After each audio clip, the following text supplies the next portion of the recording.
Hi എല്ലാവർക്കും ലാവസ് കിച്ചൻ്റെ പുതിയൊരു വീഡിയോയിലേക്ക് സ്വാഗതം. ഇന്ന് നമുക്ക് വളരെ പെട്ടെന്ന് റെഡിയാക്കി എടുക്കാൻ പറ്റുന്ന ഒരു ഡെസേർട്ടിൻ്റെ റെസിപ്പിയാണ്.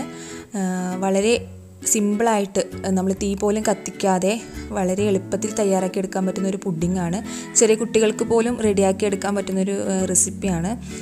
ആളൊരു ഗോവനാണ്. ഗോവൻ നിന്ന് പോർച്ചുഗീസിലോട്ട് വന്ന ഒരു റെസിപ്പിയാണ്. സെറാഡുറ എന്നാണ് പേര്. വളരെ എളുപ്പത്തിൽ തന്നെ നമുക്ക് റെഡിയാക്കി എടുക്കാൻ പറ്റും. ഗസ്റ്റൊക്കെ വരുവാണെങ്കിൽ പെട്ടെന്ന് തയ്യാറാക്കി എടുക്കാൻ പറ്റുന്ന ഒരു പുഡിങ്ങാണ്. അപ്പോൾ നമുക്ക് കണ്ടുനോക്കാം. അപ്പോൾ റെസിപ്പി ചെയ്യാൻ വേണ്ടിയിട്ട് മാരിഗോൾഡ് ബിസ്ക്കറ്റാണ് ആവശ്യം. പക്ഷേ എനിക്ക് കിട്ടാത്തതുകൊണ്ട് ആരോറൂട്ട് ബിസ്ക്കറ്റ് എടുത്തിട്ടുണ്ട്. അപ്പോൾ മാരിഗോൾഡ് ആണ് കിട്ടുന്നതെങ്കിൽ അത് തന്നെ വെച്ച് ചെയ്യാം ഈ ഒരു പുഡിങ്. പിന്നെ എടുത്തിരിക്കുന്നത് ഓറിയോ ബിസ്ക്കറ്റാണ്. അപ്പോൾ നിങ്ങൾക്ക് ഇത് വേണമെങ്കിൽ മാരിഗോൾഡിൽ മാത്രം ചെയ്യാം. ഇതിപ്പോൾ ഞാനൊരു ഇംപ്രവൈസേഷൻ എന്ന രീതിയിൽ രണ്ടും കൂടി മിക്സ് ആക്കിയിട്ടാണ് ചെയ്യുന്നത്. അപ്പോൾ നമുക്ക് ആദ്യം തന്നെ ബിസ്ക്കറ്റ് ഒന്ന് പൊടിച്ചെടുക്കുകയാണ് വേണ്ടത്. ഇതൊരു 10-12 ബിസ്ക്കറ്റ് ഉണ്ട്. അപ്പോൾ ഇത് മിക്സീൻ്റെ ജാറിൽ ഇട്ടിട്ട് നന്നായിട്ട് പൊടിച്ചെടുക്കണം. വളരെ സ്മൂത്ത് പൊടിയായിട്ട് തന്നെ കിട്ടണം. ഇതിപ്പോൾ പൊടിച്ചു കൊണ്ടുവന്നിട്ടുണ്ട്. കണ്ടില്ല, നല്ല പൗഡർ പോലെ തന്നെ കിട്ടിയിട്ടുണ്ട്. ഇതിനൊരു സോഡസ്റ്റ് പുഡിംഗ് എന്നൊക്കെ പറയാറുണ്ട്. അതുപോലെ തന്നെ നമുക്കിനി ഓറിയോ ബിസ്ക്കറ്റും കൂടി പൊടിച്ചെടുക്കാം. ഇത് ഞാനൊരു പാക്കറ്റ് 30 രൂപയുടെ ഒരു പാക്കറ്റ് ബിസ്ക്കറ്റാണ്. അത് മുഴുവനായിട്ട് തന്നെ എടുക്കുന്നുണ്ട്. അപ്പോൾ ഇതും കൂടി നന്നായിട്ട് പൊടിച്ചെടുക്കാം. അപ്പോൾ പൊടിക്കുന്ന സമയത്ത് അതിൻ്റെ ക്രീമൊന്നും കളയണ്ട. ക്രീമോട് കൂടിയിട്ട് തന്നെ നമുക്ക് നൈസായിട്ട് പൊടിച്ചെടുക്കാം. ഇനി ഈ പൊടിച്ച ബിസ്ക്കറ്റ് രണ്ടും ഒന്ന് മാറ്റി വയ്ക്കാം. അപ്പോൾ 2 ബിസ്ക്കറ്റും വേറെ വേറെ ബൗൾസിൽ തന്നെ ഇട്ട് വയ്ക്കാൻ ശ്രദ്ധിക്കുക. ഇനി വിപ്പിംഗ് ക്രീം ഒന്ന് ബീറ്റ് ചെയ്തെടുക്കണം. അപ്പോൾ ബീറ്റ് ചെയ്യുന്നതിന് മുന്നായിട്ട് അരമണിക്കൂർ ബീറ്ററിൻ്റെ ബ്ലേഡും അതുപോലെ തന്നെ ബൗളും ഫ്രീസറിൽ വെച്ച് നന്നായിട്ട് തണുപ്പിച്ചെടുത്തിട്ടുണ്ട്. നമുക്കിതിലേക്ക് വിപ്പിംഗ് ക്രീം ഒഴിച്ചു കൊടുക്കാം. അപ്പോൾ ഞാനിവിടെ ഒരു 3/4 കപ്പ് വിപ്പിംഗ് ക്രീമാണ് എടുത്തിരിക്കുന്നത്. അപ്പോൾ നിങ്ങൾ ഉണ്ടാക്കുന്നതിനനുസരിച്ചിട്ട് അതിൻ്റെ അളവിലൊക്കെ മാറ്റം വരും. അപ്പോൾ നന്നായിട്ട് ബീറ്റ് ചെയ്തെടുക്കണം. നമ്മൾ കേക്കിനൊക്കെ ഉണ്ടാക്കുന്ന പോലെ അത്ര സ്റ്റിഫ് ആവണമെന്നൊന്നുമില്ല. കുറച്ച് ലൂസായിട്ട് തന്നെ ഇരുന്നാൽ മതി. ക്രീം ഇതുപോലെ ആക്കിയെടുത്താൽ മതി. ഈ നമ്മൾ ഇതിലേക്ക് മിൽക്ക് മെയ്ഡാണ് ചേർത്ത് കൊടുക്കുന്നത്. അപ്പോൾ മിൽക്ക് മെയ്ഡ് ഞാനിവിടെ ഒരു 4 ടേബിൾ സ്പൂണാണ് ചേർത്ത് കൊടുക്കുന്നത്. അപ്പോൾ നിങ്ങൾക്ക് അതിൻ്റെ ടേസ്റ്റ് അനുസരിച്ചിട്ട് അതിൽ മാറ്റം വരുത്താം.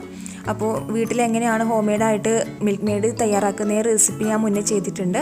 അപ്പോൾ അതിൻ്റെ ലിങ്ക് ഞാൻ താഴെ ഡിസ്ക്രിപ്ഷനിൽ കൊടുക്കാം. ഇനി ഈ മിൽക്ക് മെയ്ഡും കൂടി ചേർത്തിട്ട് നന്നായിട്ടൊന്ന് മിക്സ് ചെയ്ത് യോജിപ്പിച്ചെടുത്താൽ മാത്രം മതി. ഇനി നമുക്ക് പുഡിംഗ് ഒന്ന് സെറ്റ് ചെയ്തെടുക്കാം. അതിന് വേണ്ടിയിട്ട് ഞാൻ ഇതുപോലുള്ളൊരു ബൗളാണ് എടുത്തിരിക്കുന്നത്. അപ്പോൾ ഗ്ലാസിൻ്റെ ബൗളാണ് കാണാനൊരു നമ്മൾ ലെയർ ആയിട്ടാണ് ചെയ്യുന്നത്. അപ്പോൾ കാണാനുള്ള ഒരു ഭംഗിക്ക് വേണ്ടിയിട്ടാണ് ഞാൻ ഇതുപോലെ ഗ്ലാസിൻ്റെ ബൗൾ എടുത്തിരിക്കുന്നത്. അപ്പോൾ ഇനി നമുക്ക് നിങ്ങളുടെ ഇഷ്ടത്തിനനുസരിച്ചിട്ട് നമ്മൾ പൊടിച്ചു വെച്ച ബിസ്ക്കറ്റിൻ്റെ പൗഡർ ഉണ്ടല്ലോ, അതിങ്ങനെ ചേർത്ത് കൊടുക്കാം. ഞാനാദ്യം ആരോറൂട്ടിൻ്റെ ലെയറാണ് ചെയ്തെടുക്കുന്നത്. അപ്പോൾ നമ്മൾ പൗഡർ ബിസ്ക്കറ്റിൻ്റെ പൗഡർ ചേർത്തതിന് ശേഷം നന്നായിട്ട് തന്നെ പ്രസ് ചെയ്ത് കൊടുക്കണം. നന്നായിട്ട് തന്നെ നമ്മൾ പൊടിയായിട്ട് ഇടുന്ന സമയത്ത് ആ കഴിക്കുന്ന ഒരു ടേസ്റ്റ് ഉണ്ടാവില്ല. അപ്പോൾ നന്നായിട്ട് പ്രസ് ചെയ്ത് യോജിപ്പിച്ചെടുക്കണം. ഇനി നമ്മൾ വിപ്പ് ചെയ്ത് വെച്ച ക്രീം ഉണ്ടല്ലോ, അത് ഇതിൻ്റെ മുകളിലേക്ക് ചേർത്ത് കൊടുക്കാം. അപ്പോൾ ഞാനിവിടെ ജസ്റ്റ് ഒരു കവർ ഉണ്ടായിരുന്നു. ആ കവർ ഹോളിട്ടിട്ട് അത് വെച്ച് പൈപ്പിംഗ് ബാഗ് പോലെ ഇങ്ങനെ ചെയ്തെടുക്കുകയാണ്. അപ്പോൾ നിങ്ങൾക്ക് സ്പൂൺ വെച്ചിട്ടായാലും കോരിയിട്ടിട്ട് ഇതുപോലെ ഒന്ന് സെറ്റ് ചെയ്തെടുത്താൽ മതി. അപ്പോൾ ഈ ഫസ്റ്റ് നമ്മൾ പൗഡർ ഇതിട്ടില്ലേ, ബിസ്ക്കറ്റിൻ്റെ പൗഡർ ഇട്ടില്ലേ, അപ്പോൾ അതിന് കണക്കായിട്ട് നമ്മൾ ക്രീമും കൂടി വെച്ച് കൊടുക്കാം. ഇനി അടുത്ത ലെയർ എന്ന് പറയുന്നത് ഓറിയോ ബിസ്ക്കറ്റിൻ്റെ ലെയറാണ്. അപ്പോൾ നിങ്ങൾക്ക് ഓറിയോ ബിസ്ക്കറ്റ് ഞാൻ നേരത്തെ പറഞ്ഞു, ഓറിയോ ബിസ്ക്കറ്റിന് പകരം നിങ്ങൾക്ക് നേരത്തെ ചെയ്തെടുത്ത മാരിഗോൾഡോ അല്ലെങ്കിൽ എററൂട്ട് ആയാലും ചെയ്തെടുത്താൽ മതി. അപ്പോൾ ഇത് കാണാനുള്ള ഒരു ഭംഗിക്ക് വേണ്ടിയിട്ടാണ് ഞാനിവിടെ ഓറിയോ ബിസ്ക്കറ്റിൻ്റെ ലെയർ ചെയ്തിരിക്കുന്നത്. അപ്പോൾ അതും കൂടി ചേർത്തിട്ട് നന്നായിട്ട് തന്നെ പ്രസ് ചെയ്തെടുക്കണം. ഇനി നമുക്ക് അടുത്ത സ്റ്റെപ്പ് നമ്മൾ നേരത്തെ ചെയ്ത പോലെ തന്നെ ക്രീം വെച്ച് കൊടുക്കാം. ക്രീം നന്നായിട്ട് തന്നെ എല്ലാ സൈഡിലും യോജിപ്പിച്ചെടുക്കണം.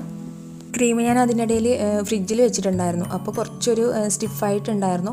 അതാണ് കുറച്ച് ഒരു പ്രയാസം പോലെ തോന്നുന്നത്. അപ്പോൾ നിങ്ങൾ ഉണ്ടാക്കുമ്പോൾ കുറച്ച് ലൂസായിട്ട് തന്നെ ഇരുന്നോളൂ, ഫ്രിഡ്ജിൽ വെക്കണമെന്നൊന്നുമില്ല. അപ്പോൾ അതിനുശേഷം ഞാൻ അടുത്ത ലെയറും കൂടി വെച്ച് കൊടുക്കുന്നുണ്ട്. ഇതുപോലെ തന്നെ നല്ല തിക്കായിട്ട് തന്നെ വെച്ച് കൊടുക്കാം. ഇനി ഇതിൻ്റെ മുകളിലായിട്ട് നമ്മൾ വിപ്പിംഗ് ക്രീമാണ് ചേർത്ത് കൊടുക്കുന്നത്. ഇതാണ് ലാസ്റ്റ് ലെയർ. ഞാനിവിടെ ഒരു 3 ലെയർ മാത്രമേ ചെയ്യുന്നുള്ളൂ. അപ്പോൾ അതും കൂടി ചേർത്തിട്ട് നന്നായിട്ട് തന്നെ പരത്തി കൊടുക്കുക. ക്രീമൊക്കെ എല്ലാ സൈഡിലോട്ടും വെച്ച് കൊടുക്കാം. അപ്പോൾ നിങ്ങൾക്ക് ഇതിന് വേണമെങ്കിൽ നട്ട്സൊക്കെ വേണമെങ്കിൽ ചേർത്ത് കൊടുക്കാം. ഓരോ ലെയറിലും ബദാം, പിസ്ത ഒക്കെ നിങ്ങൾക്ക് വേണമെങ്കിൽ പൊടിയായിട്ട് വെച്ച് കൊടുക്കാം. അപ്പോൾ അതൊക്കെ ഓരോരുത്തരും ഇഷ്ടം പോലെ ചെയ്തെടുക്കാം. അപ്പോൾ ഇനി ഞാൻ ലാസ്റ്റായിട്ട് കുറച്ച് ഓറിയോ ബിസ്ക്കറ്റിൻ്റെ പൊടി ഒന്ന് ചെറുതായിട്ടൊന്ന് വിതറി കൊടുക്കുന്നുണ്ട്.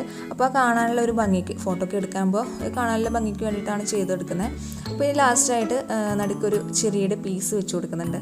ഇത്രയേ ഉള്ളൂ. ഇനി നമുക്കിത് നന്നായിട്ട് തണുപ്പിച്ചെടുത്താൽ മാത്രം മതി. ഒരു 2-3 മണിക്കൂറൊക്കെ ഫ്രിഡ്ജിൽ വെച്ച് തണുപ്പിച്ചെടുത്തിട്ട് മാത്രം യൂസ് ചെയ്യാം. അപ്പോൾ കഴിക്കാനാണെങ്കിലും നല്ല ടേസ്റ്റാണ്, കുട്ടികൾക്ക് ഒത്തിരി ഇഷ്ടപ്പെടും. അവർക്ക് തനിയെ ഉണ്ടാക്കി കൊടുക്കാം. നിങ്ങൾക്ക് ബിസ്ക്കറ്റൊക്കെ ഒന്ന് പൊടിച്ച് കൊടുക്കുകയാണെങ്കിൽ അവർക്ക് തന്നെ ഉണ്ടാക്കി കഴിക്കാൻ പറ്റുന്ന ഒരു റെസിപ്പിയാണ്.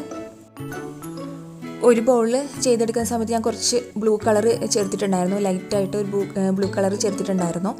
അപ്പോൾ കാണാൻ തന്നെ നല്ലൊരു ഭംഗിയുണ്ട്, കഴിക്കാനാണെങ്കിൽ അതിനേക്കാളും ടേസ്റ്റാണ്. അപ്പോൾ ഗസ്റ്റൊക്കെ വരുന്ന സമയത്ത് നിങ്ങൾ ഇതുപോലെ ഉണ്ടാക്കി കൊടുത്തു കഴിഞ്ഞാൽ അവർക്കൊക്കെ ഒത്തിരി ഇഷ്ടപ്പെടും. അപ്പോൾ ഇന്നത്തെ റെസിപ്പി ഇഷ്ടപ്പെടുവാണെങ്കിൽ എല്ലാവരും ഒന്ന് ലൈക്ക് ചെയ്തിട്ട് കമൻറ്റൊക്കെ ചെയ്യുക. വീഡിയോ ആദ്യമായിട്ട് കാണുന്നവരാണെങ്കിൽ ഒന്ന് സബ്സ്ക്രൈബ് ചെയ്തിട്ട് തൊട്ടടുത്ത് കാണുന്ന ഓൾ എന്ന ബെൽ ബട്ടൺ കൂടി പ്രസ് ചെയ്യുക.